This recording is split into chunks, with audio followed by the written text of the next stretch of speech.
Right, today I'm going to talk about skincare because I think generally it's something that gets quite overlooked.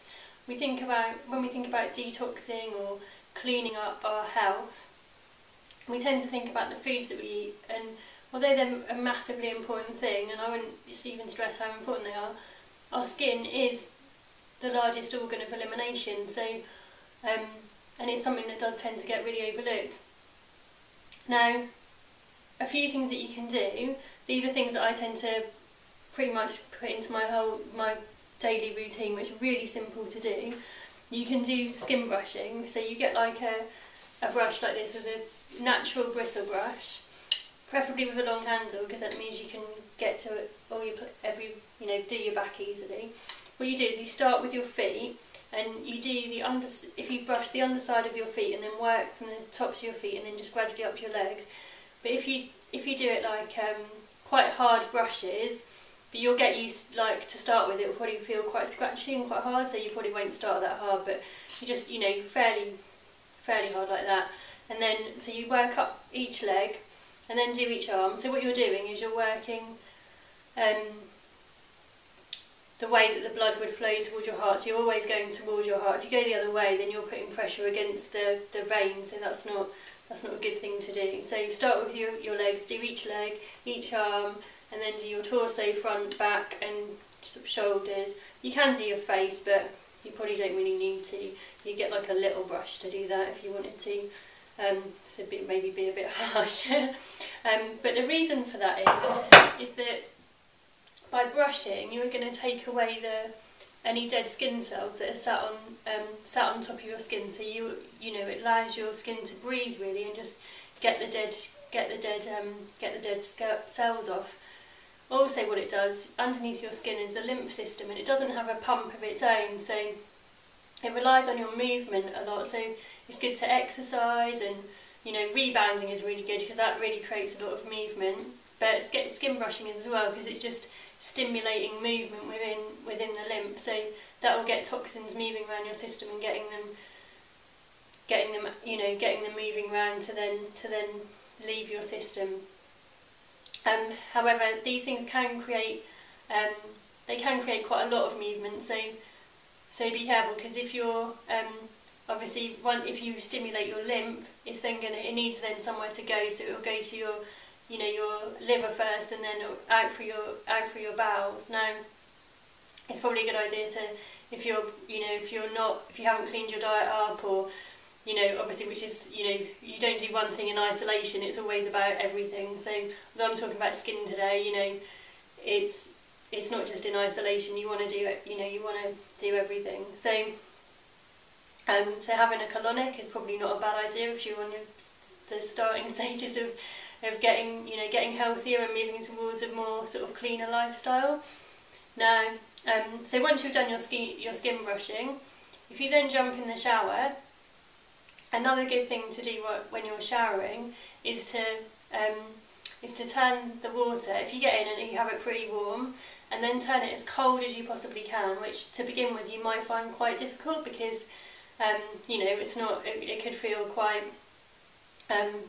too cold if you're not used to it really. So go as cold as you can, and then go as hot as you can, obviously without burning yourself, but make it pretty hot, and then go cold again, and then you can go hot and cold, but always finish on cold.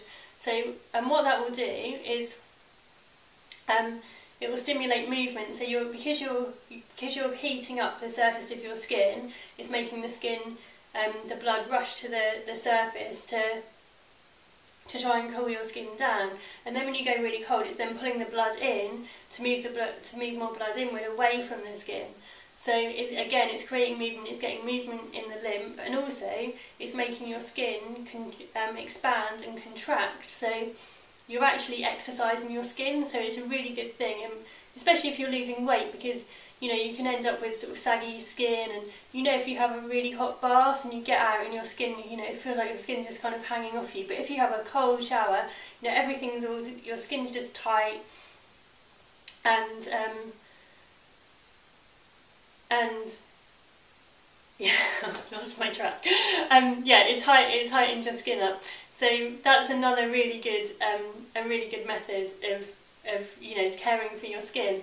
Also, when you're in the shower, don't use horrible, nasty chemicals on your skin, because there's just really no need. I mean, the only bits that, you know, if you want to use any kind of soap, then I would go to your local health food shop, health store, and get like the most natural products with, you know, without any sodium lauryl sulfate, all the methyl parabens or parabens, things like that just aren't good for your skin. You know, if you watch the adverts on TV where they say about these amazing, you know, expensive skincare products that, you know, really absorb well into your skin, and they talk about how well things absorb into your skin, well, that's really true. And if you think about all the chemicals that are in these things, would you actually want to eat it? Because it is ending up in your blood. And so, you know, just be a bit aware of that. So I would buy the cleanest, best, you know, if you're going to use sort of shower gels or whatever, the ones that don't include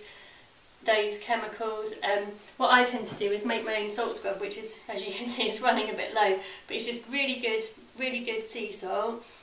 Oil, so you can use this one I think's got olive oil in, really good quality olive oil, and then some essential oil, so you can just mix different essential oils to make different smells, so you can make them however you want them to be. And that's so cheap to make, so you know, these things don't have to be expensive, they can be really quite cheap. So that's when you're in the shower. Then when you get out of the shower,